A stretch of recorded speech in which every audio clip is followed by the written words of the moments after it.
I hope you will not begrudge me for a slight departure from convention, to also pay tribute to the new mother of the house, Diane Abbott, who has done so much in her career over so many years to fight for a parliament that truly represents modern Britain. We welcome her back to her place. You capricious bastards.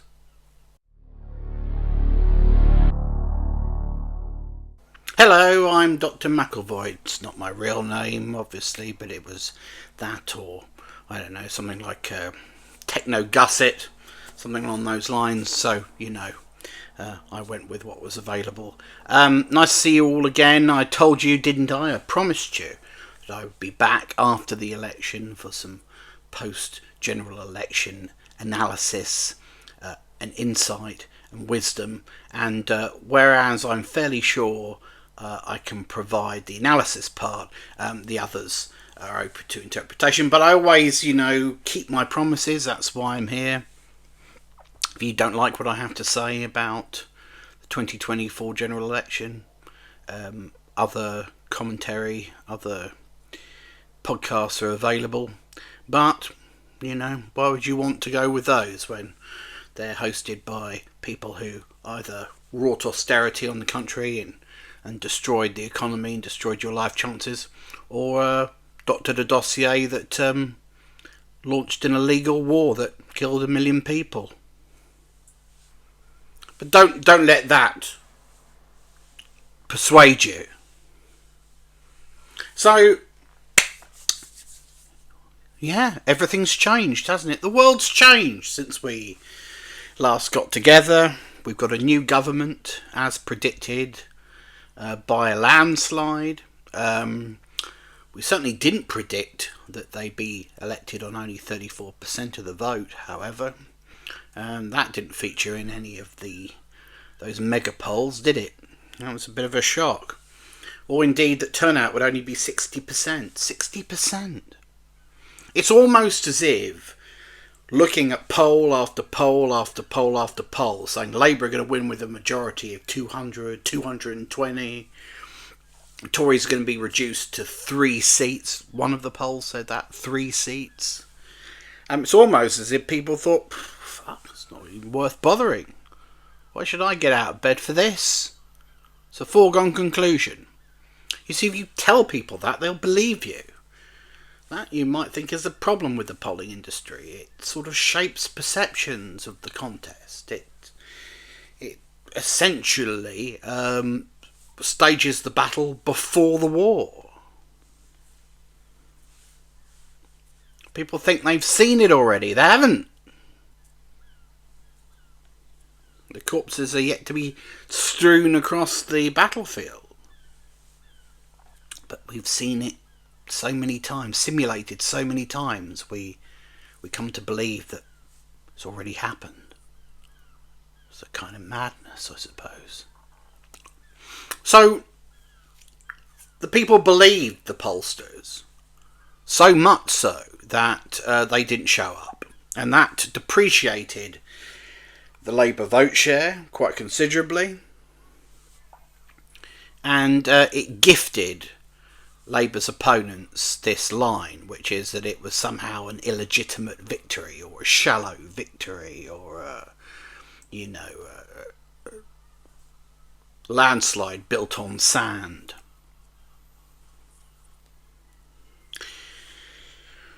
And it might well be that that's the case. It might be a shallow victory. There are now a lot of highly marginal seats in the country. Wouldn't take much for a lot of the 2024 Labour intake to lose their seats. But that's the consequence, perhaps, of campaigning as New Labour. I know they say change Labour. It's an entirely different thing. Not new, it's changed. It's a whole.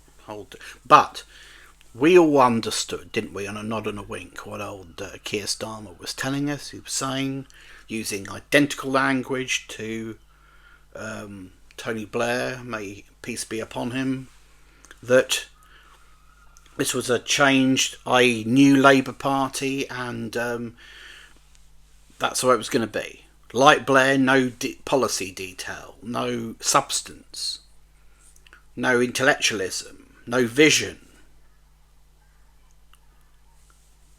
But why do you need a vision when your opponents are so incompetent and so ridiculous that they've lost all credibility with the electorate? You might think, of course, that sets you up to be a government that isn't really mandated to do anything. You haven't promised to do anything, ergo anything you do is going to be open to accusations that you've lied to the people. Oh, you did. Oh, internment. You didn't. That wasn't in the manifesto. Filling the channel with piss and concrete. That wasn't in the manifesto. Introducing mandatory homeschooling and abolishing all state schools. That wasn't in the manifesto. Do you think you should have mentioned it? Keir Starmer's a liar. Keir Starmer's well, it's your fault in a way, isn't it? Because you condition our political class to be timid and to be deceitful. Because if, God forbid, they show any radical intent, actually tell you what they're going to do, you punish them, don't you? Remember 1992, John Smith? Hey, if I'm elected and I'm Chancellor, here's my shadow budget. Oh, going to put up taxes a bit. Oh, fuck, are you, John? Oh, then we can't vote for the Labour Party. If that's what you intend to do, we'll stick with Nurse for fear of something worse. We'll stick with the people who've ruined the country. You're idiots! And the political class think you're idiots, and that's why they're frightened of you, frightened to tell you anything, frightened to put any new ideas past you, in case you fucking decide that you're too scared to back them. So they go to the country promising nothing, and perhaps arguably nothing is what you get. Remember New Labour in 1997? Well, yeah, they had a few things up their sleeves, most of which, by the way, were highly oversexed. The independence of the Bank of England, the minimum wage, all this stuff. Well, that's all great, it's all fine. But are these radical policies that change the country forever? No, I would argue not. Didn't address any of the structural inequality in the country. Didn't address the junk assumptions upon which public services are delivered, or the NHS is funded, or, you know, housing is provided, and all the rest of it. That's why Cameron's Conservatives could easily roll back New Labour's modest achievements, because they were modest. They were modest, a modest government that had a great deal to be modest about. To paraphrase Churchill. So Labour campaigned, you know, in a very timid and vacuous way, and they were rewarded with voter apathy. They got about as many votes as Jeremy Corbyn did last time round, 9 million, but a different 9 million, not the same 9 million.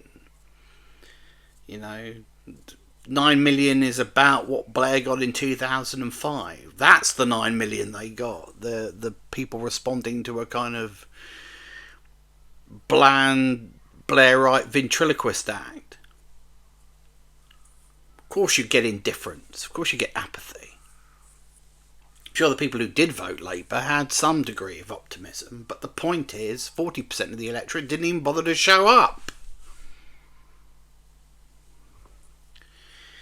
Now, just to be clear about this, that does not in any way invalidate Labour's landslide victory.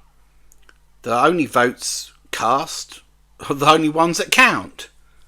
And everyone understands the first past the post system and how it works. It seems the electorate understood it very well this time round. They knew how to strategically cast their vote in order to get a result that comprehensively defeated the Conservatives. and bolstered the Lib Dems and the Labour Party quite considerably. So we can overstate this. We can get hung up on this thing about vote share. Because in a system where the rules are understood very clearly, and in which the result is a foregone conclusion, as far as most people are concerned, there will inevitably be lower turnout.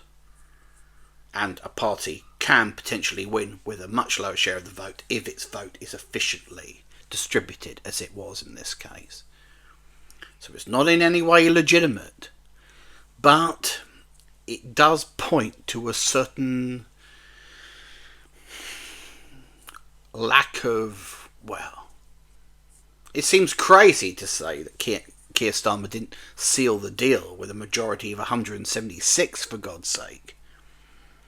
But he's yet to convince people, the vast majority of the electorate, that actually the Labour government is going to be bold and substantial. And it doesn't help when you begin your life as a new government as a sort of Blairite tribute band. I mean, I found it very silly, for example, that you had all these people waving their flags outside Downing Street a la 1997.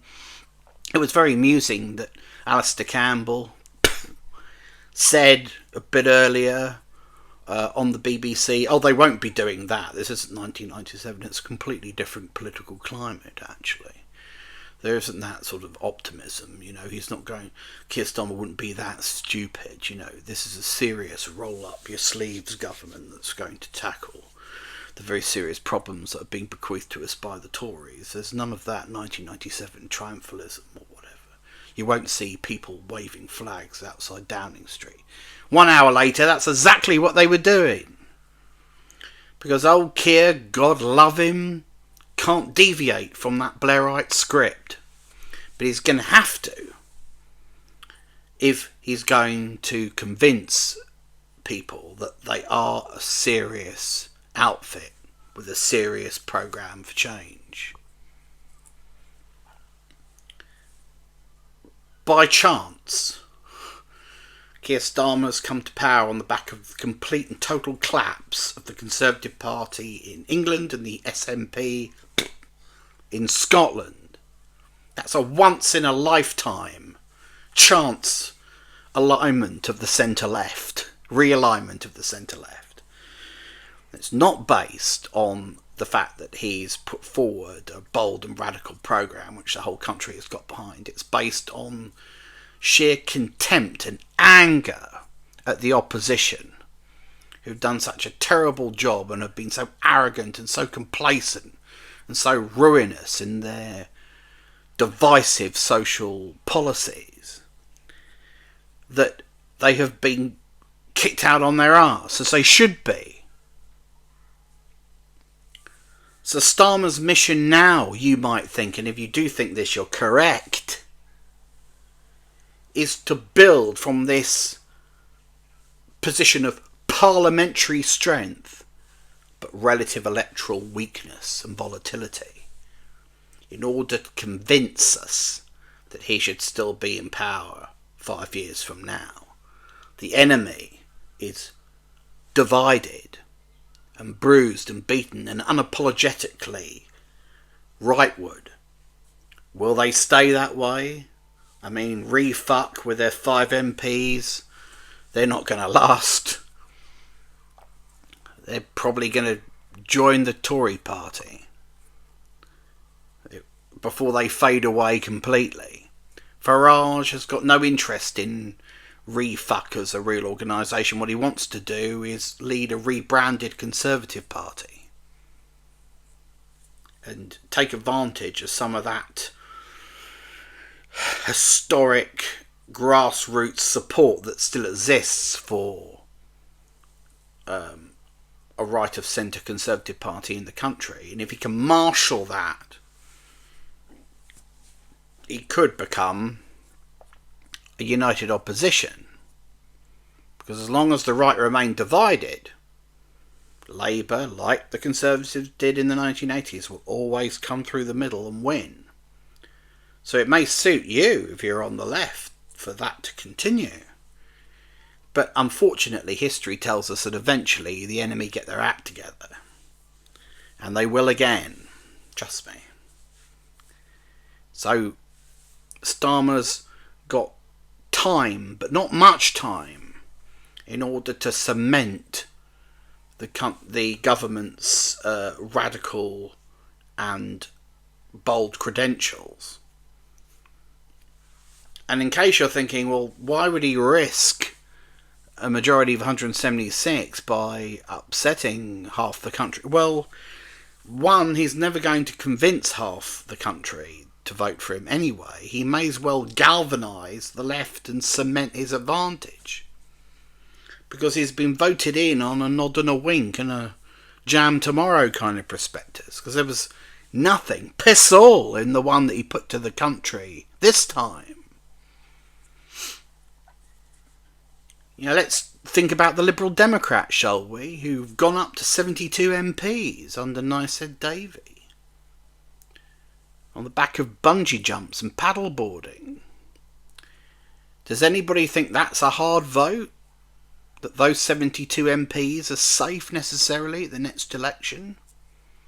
I would say they're highly vulnerable. But the Lib Dems now exist as a bloc within Parliament, a significant bloc that could be courted by Starmer. Because although he doesn't need them now, he may need them in 2028 or 2029. He may need to shore up the vote on the left with a nice big block of tasty Liberal Democrats.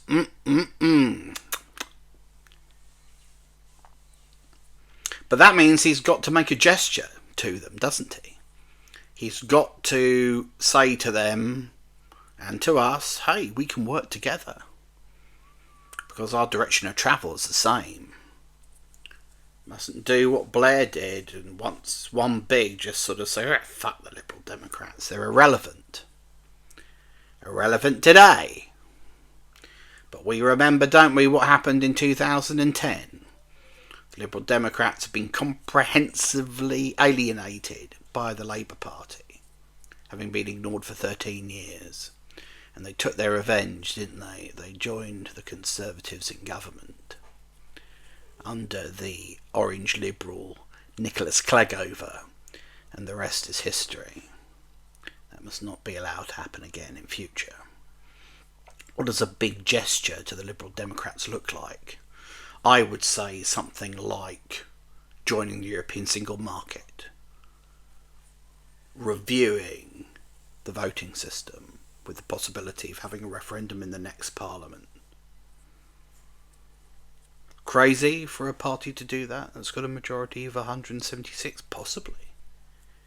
But if Starmer's smart and strategic and thinks ahead, he can use the Liberal Democrats as an insurance policy that might just get him through the next election and maybe beyond that.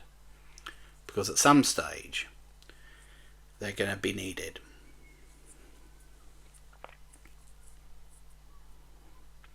Oh, I know what you're going to say. I do know what you're going to say. You're going to say, but a gesture on Europe would be playing into Refux's hands, wouldn't it? No, possibly. Possibly. But if Europe is an argument worth having, you might think it should be had. They're going to run away from it forever? Everyone in the fucking cabinet now voted Remain. You've got 72 pro-European Liberal Democrats on the opposition benches. 4 pro-European Greens. And of course, 9, God bless them, pro-European SNP, McGlashans. That's a lot of support. That's nearly, nearly 100 MPs on the opposition benches who pro-European, and secretly you're pro-European too. Is it really going to go away? Can it go away? Something's got to give, right? Eventually.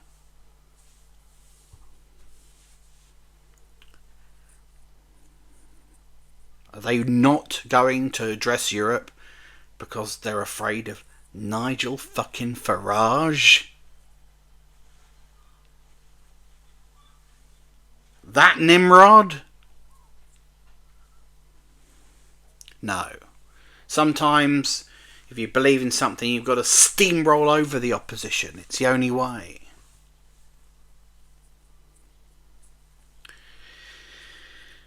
But there was other talk on the far left about, not just about Labour's illegitimate victory, because they can't bear the idea of Keir Starmer winning, let alone winning big, but there was talk about Gaza, of course. The left made great hay about this. Oh, Gaza, Palestine, it costs Labour dearly, it's a time bomb. Is it? Fucking George Galloway couldn't win in Rochdale. It's not that pressing a matter, is it? It costs Labour 5 MPs, maybe.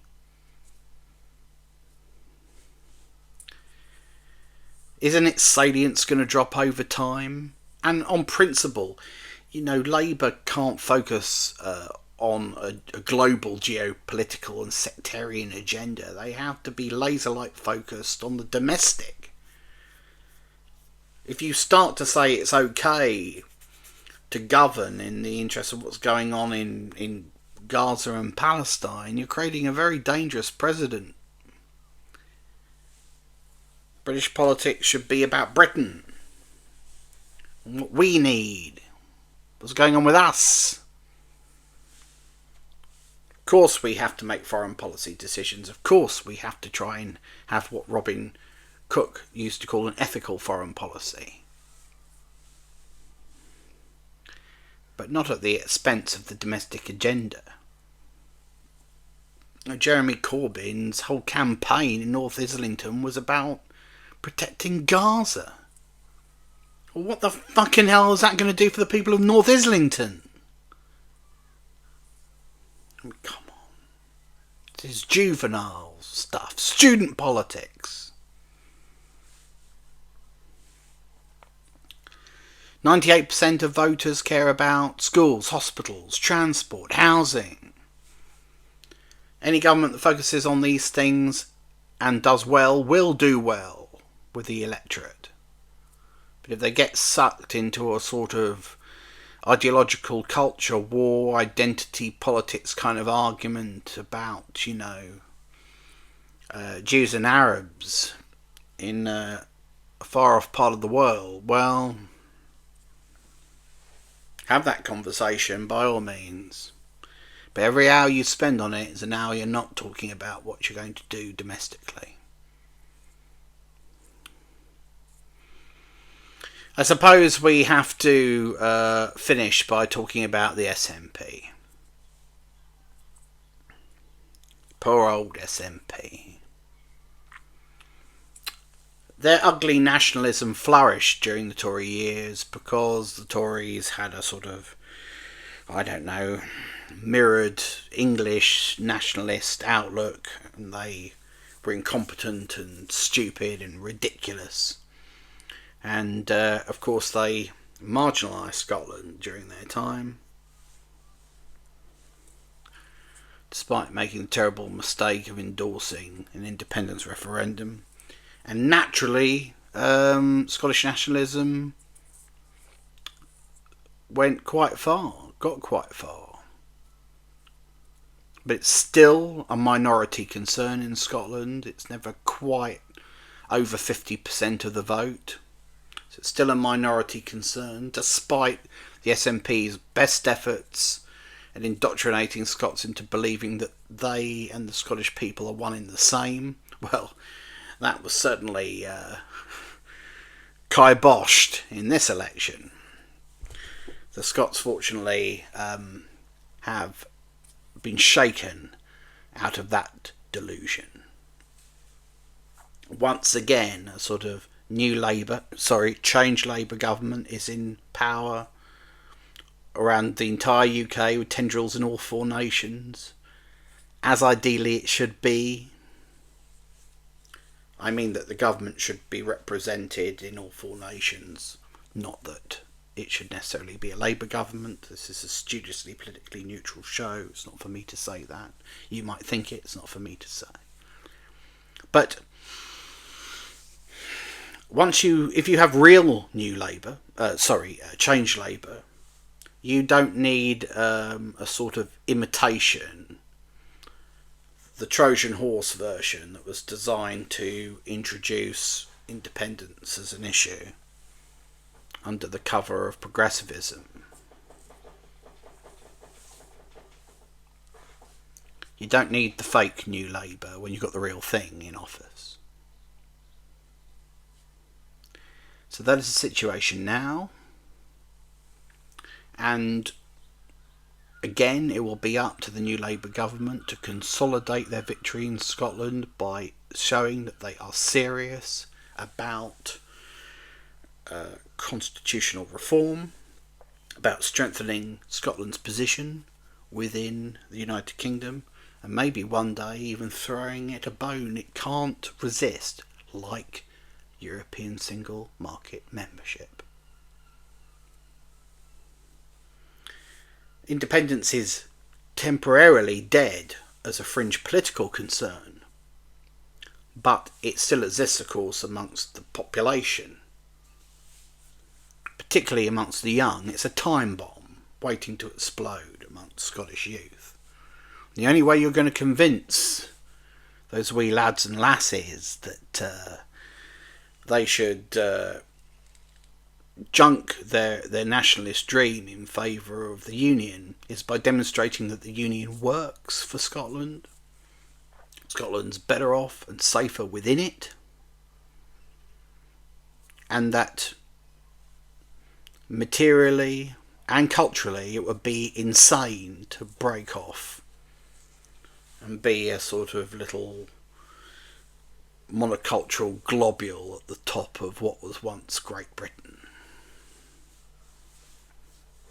That surely is one of the missions of the new change Labour government. You won't find it on their website, you won't have read it in their manifesto, but unless Keir Starmer is insane, it's definitely there. It's a bit like in RoboCop, Directive 4.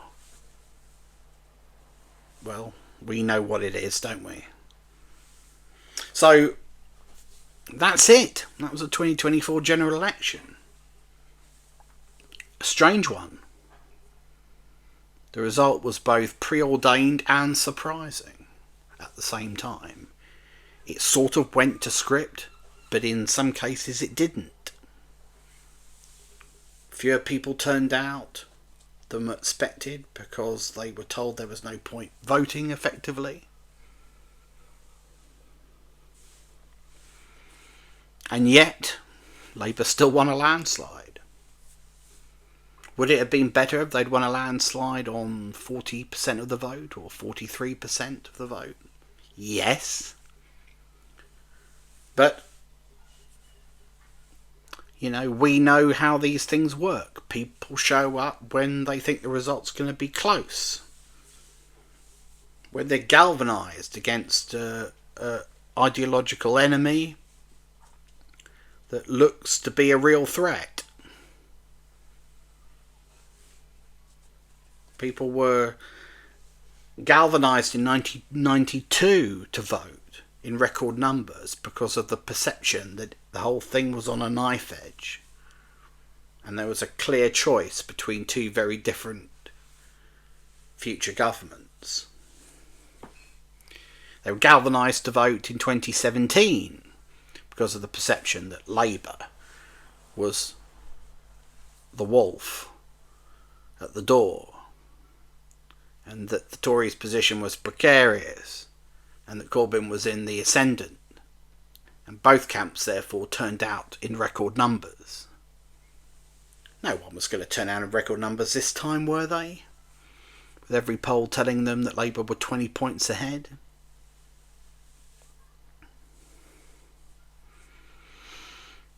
So, what now? What now? Well, we don't know what this Labour government are going to do, because they haven't told us. We can only guess. We can only sort of see which way the wind is blowing. We can go on just sense impressions, a feeling. Latch on to the odd bit of rhetoric on TV and say, oh, okay, that's broadly a direction of travel then. But we don't know. We don't know shit. So we'll just have to sit back and wait and see what happens and hope for the best as ever. But though this is a studiously politically neutral show, I would close just by saying that in my view, it is only a personal view, it was time for change. Change is healthy, and change, of course, refreshes and enriches our democracy. And so, I'm broadly speaking content with the election result. But I hope for more than we were promised, because let's face it, we were promised almost nothing at all. Until next time, though maybe not, who knows, this is Dr. Macclevoid saying bye. I am sorry.